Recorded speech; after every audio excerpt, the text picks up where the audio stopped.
በባለፈው ክፍል እንደተመለከትነው እንግዲህ ዳጣ ለናታን ስለተወለደችበት ሀገርና አባቷም ሲሳይ እንዳልሆነ ተናግራ ነበረ።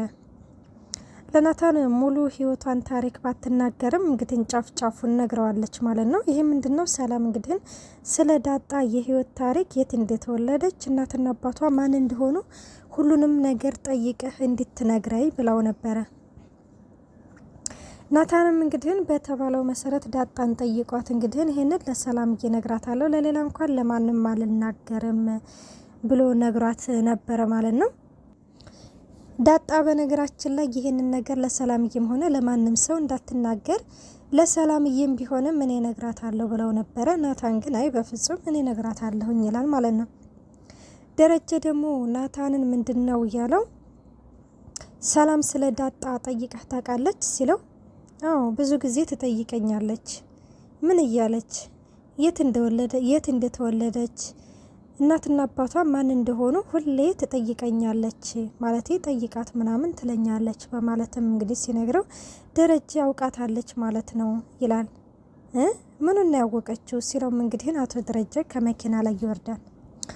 ሰላም ጤና ይስጥልኝ ውድና የተከበራችሁ የቻናሌ ቤተሰብ እንድናችሁ ደህና ናችሁ? ያለው እግዚአብሔር ይመስገን። ለዚህ ቻናል አዲስ የሆናችሁ ሰብስክራይብ በማድረግ ቤተሰብ ሆኖ እንዲሁም ነባሮች ስለምታበረታቱኝ እጅግ አርጌ አመሰግናለሁ። እንግዲህ ተወዳጅና ልብ አንጠልጣይ የሆነውን ዳጣ ድራማ ይዘንላችሁ ቀርበናል።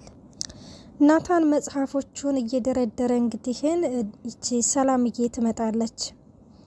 ሰላምዬ ትመጣና ናታን እንዴት ነህ ስትለው ደህና ነኝ እግዚአብሔር ይመስገን ይላታል። በቃ እነኝህም መጽሐፎችን አታምናቸውም አይደለ እንዴ?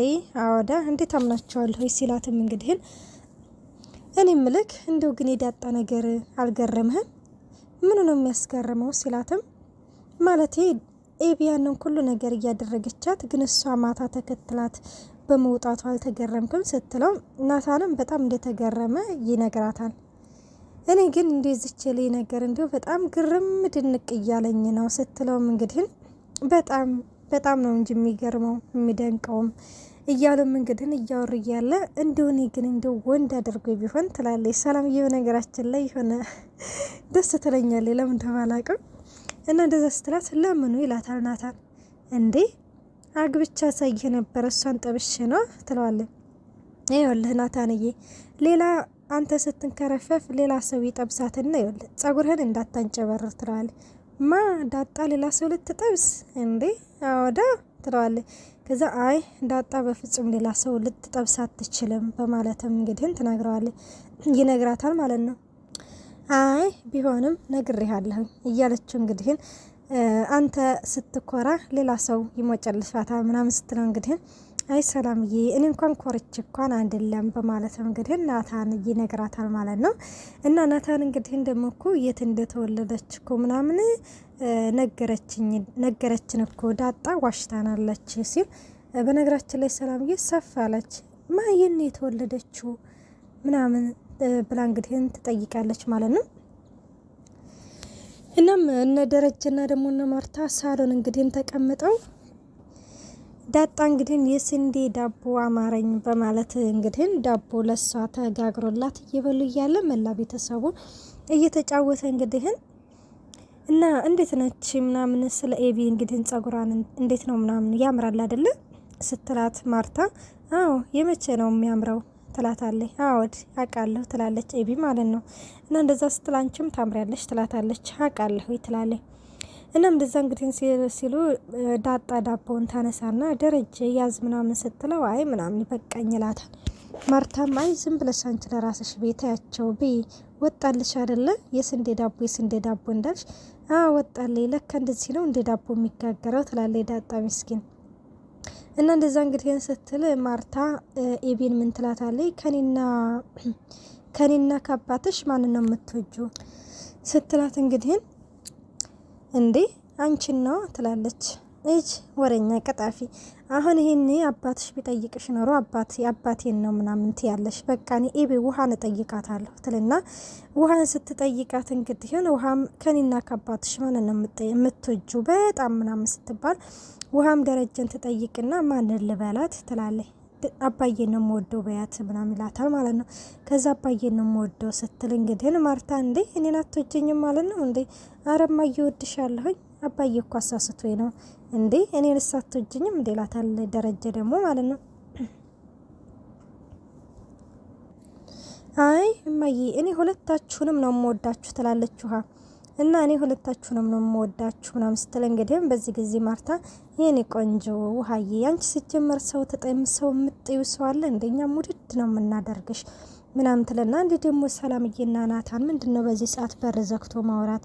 ሂዱና ኑ ቶሎ ምን ሆናችሁ ነው በር ዘግታችሁ የተቀመጣችሁት ብለሽ ሂጂና ጥሪያቸው ትባላለች ውሃ እና እንደዛ ስትል እንግዲህ እሺ ምናምን ትልና መለስ ትልና ምንድነው የምላችሁ ግን ትላለች እንዴ ሂጂና ኑ ቶሎ ምን ትሰራላችሁ ብላችኋል የማዬ ቢያቸው እያልኩሽ ምናምን ስትልም እሺ በቃ ትልና ወደ ናታን ክፍል ትሄዳለች።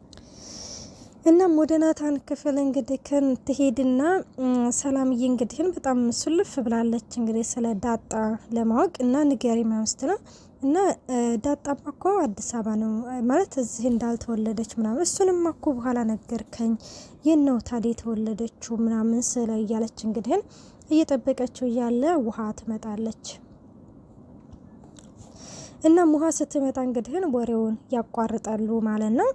እና እማዬ እንዳለቻችሁ ትልና ውሃ ደግሞ ወሬው ጠፋብኝ ትላለች። በቃ ሂጅ ልጠይቃት ምናምን ስትል እንዴ አሁን ከዚህ ነው እንደ ወሬው የሚጠፋብሽ ምንድነው ያለችሽ አስቢሲ ምናምን ሲላት ናታን እንግዲህ ወይ ያው ትዝ አለኝ እማዬ እንዳለቻችሁ ምን ትሰራላችሁ በዚህ ሰዓት በረዘግታችሁና ኑ ቶሎ ምናምን ተብላችኋል ትላችኋለች ማለት ነው።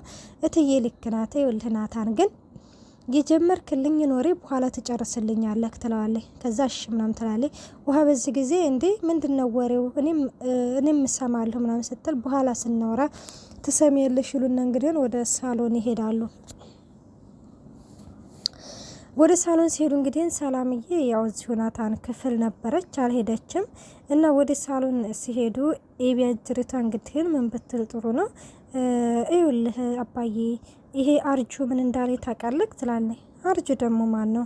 ዳጣ ቀጠል ትለና አርጁ ማለት እዚህ ታች ያለው ነው ብታይ በኤቢ ፎንቃ ጥቁርቁር ብሎ ጭብረር ብሎ ጀል ብሎላችኋል ማስተር ምን ማለት ነው ዳጣ ይሄ ደግሞ ምን ማለት ነው ትላለች። ከዛ ቆይ አርጁ ደግሞ ማን ነው ሲልም እንግዲህ ምንድናለሽ ታዲያ ስትባት ይላታል ማለት ነው ደረጀ ሲላት አንቺና ኤቢ ትመሳሰላላችሁ ብሎ አለኝ። አሁን እኔና ኤቢ ምናችን ነው የሚመሳሰለው ስትል ደረጀ በቃ ዝም ብሎ በገረምት ይመለከታታል ማለት ነው። እና እንደዛ ሲል እንግዲህ በዚህ ጊዜ ማርታ ቀጠለትልና ቆይ አንቺ የሚወራና የማይወራ ለይተሽ መቼ ነው የምታውቂው? የማንንም ጅላጅል እዚህ ወሬ እያመጣሽ እንደዚህ የምትዩ አንቺ ቆይ ወሬ የሚወራና የማይወራውን አታውቂም ማለት ነው ምናምን ስትላት እንግዲህ በዚህ ጊዜ ዳጣ ቀጠለትልና ሀሳባቸውን ታስቀይራቸዋለች።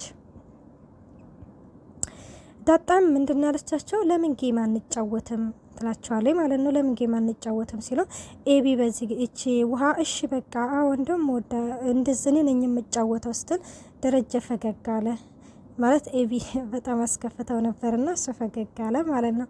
ከዛ እንደዛ ሲል እንግዲህ እሱም ጌሙ ማለት ምንድነው ያ ሰው በምልክት እያሳየ እነሱ እንትኑን መሳል ይሄንን ያ ሰው የሚያሳየውን አክት እነሱ ስሎ ወረቀት ላይ ማሳየትና እንደዛ ምናምን ይመካከራሉ። 3 ለ3 ሆነው እንግዲህ ጌሙን መጫወት ይጀምራሉ። ሰላምዬ ደግሞ ናታን ክፍል ሆና እንግዲህ በጣም እያሰበች ነው። ምንድነው እሱም ቆይች ልጅ ማነች? ለምንስ ስነጋሽንና እነትዬን ማዋሸት አስፈለገ? እናም እንደዛ ስትል እንግዲህ እያለችም በዛ ላይም ደግሞ ኤቢ እንዴት ልትጠላት ቻለ? ኤቢ ደግሞ በናታን ምክንያት ነው ልትጠላት የቻለችው እና ይች ልጅ ቆይ ማነች? በማለትም እንግዲህ በጣም ጥያቄ ፈጥሮባታል። እንግዲህ ሆዶ ውስጥ ላለው ልጅ ላልተወለደው ልጅ እንግዲህ ምንድነው እያለች ነገረቻት። በጣም አንድ ቀን ያየኋት በደም ነበረች እና አንቺን ግን ለማንም አልናገርም ለአባትሽም አልናገርም አድገሽ ስታድጊ እህትሽን ትፈልጊያታለሽ እህትሽን ፈልገሽ ደግሞ ልደቷ በ23 እንደሆነ ትነግራታለሽ መቃብሬ ላይም ቆማ ቢሆንም እናትሽ እድሜ ልኳን ስትጠብቅሽ እንደነበረ ትነግሪያታለሽ መቃብሬ ላይ ቆማ ቢሆንም እማዬ እንድትላት ትነግሪልኛለሽ እያለችም እንግዲህ ራሷን በራሷ እየነገረችው ነበር። እንግዲህ ውስጧ ገና ላልተወለደው ህፃን ልጅ ማለት ነው። አንቺን ግን ለማንም ማሳለፌ አልሰጥሽም፣ አባትሽም ቢሆን እንዳውቅ አልፈልግም እያለችም ትናገራለች። እናም እንደዛ እንግዲህ እያለች እያለ አሁን እንግዲህ ይህን አሁን ማርታ ከጋሼ ልጅ እንዳለ ብታውቅ ምን ትለኛለች? ይህ ነገር እድሜ ልኬን ተቀብሮ ይኖራል። አንዳንድ ሚስጥሮች ተቀብረው ይኖራሉ አይደለ? ስለዚህ ለዛም እነኚህ ሚስጥሮች በእኔ መሀል ተቀብረው ይኖራሉ በማለት እንግዲህ ማለት ምክንያቱም ማርታ ለእኔ በጣም መልካም ሴት ነች። ስለዚህ ይህ ለሷ አይገባትም። አንዳንድ እንግዲህ ሁሉም ነገር ደግሞ ጊዜ ይፈታዋል እያለችም እንግዲህ ለራሷ እያወራች ትገኛለች። ምስኪን ሰላም እና ጌሙን እንግዲህ ጨዋታ ጀምረዋል ማለት ነው። ጨዋታውን እንግዲህ እየተጫወቱ እያለ መጀመሪያ እነ ኤቢ ናቸው እንግዲህ ይሄንን አክት ሊያሳዩ ቻሉ። ከዛ እነ ዳጣ ናቸው እና አሸናፊዎች እነ ዳጣ ሆነዋል ማለት ነው። በነገራችን ላይ ኤቢ የሆነ የምትጠይቀው ጥያቄ ነበረ። ምክሳም ራሱ ተናገረች። ብዙ ጥያቄዎች አሉኝ፣ ስለዚህ መጠየቅ እፈልጋለሁኝ፣ ግን ደግሞ ስጠይቃቸው መመለስ አለባችሁ፣ ልትመልሱልኝ ቃል ግቡልኝ ብላ ነገራቸው ነበር። አሁን ኤቢ ሲገምቱ ምን ብላ ልትጠይቅ ይመስላችኋል? እናም እንደዛ ስትል እንግዲህ ደረጃም ይሄው ፈረሱም ያው ሜዲያውም ያው በማለትም እንግዲህ ጀምሮላቸዋል ማለት ነው። እናም ሲያሸንፉ እንግዲህ ዳጣ ነች ልትቀጣቸው የቻለችው። ዳጣ እንግዲህ ቅጣቷ ምንድነው? አንደኛ የኤቢ እንግዲህ የሰላምዬን 2 ቢጃማና የማርታን 2 ቢጃማ እንድታጠብ ትእዛዝ ትሰጣታለች። ኤቢ በነገራችን ላይ መሸነፍን አትወድም በፍጹም ማለት ነው። መሸነፍን ስለማትወድ አይ እኔ ልብስ በፍጹም አላጥብም አለች። አይ ቅጣት ነው ተባለች። ቅጣት ነው ትቀጫለች ስትባል እንግዲህ ጭራሽም አልተሸነፍንም ማለት ራሱ እያለች ሁሉ ነበረ ማለት ነው። እና ናታን ደግሞ የማየንና የአባየን የደረጀንና የማርታን እንግዲህ እግር ታጥባለክ ትለዋለች። እሺ ምናምን ይባላል። የማርታ ቅጣት ደግሞ ደረጀን ፈለገችው ላይ እንድትስመው፣ ማርታ ደግሞ እንድልሳመው ብለው ስምኑ ላይ ነው የምስመው፣ ፊቱ እኮ እንዳለ ጸጉር ብቻ ነው እያለች ነበረ። ውድና የተከበራቸው የቻናሌ ቤተሰብ በቀጣይ ቪዲዮ እስከምንገናኝ ባይ ባይ።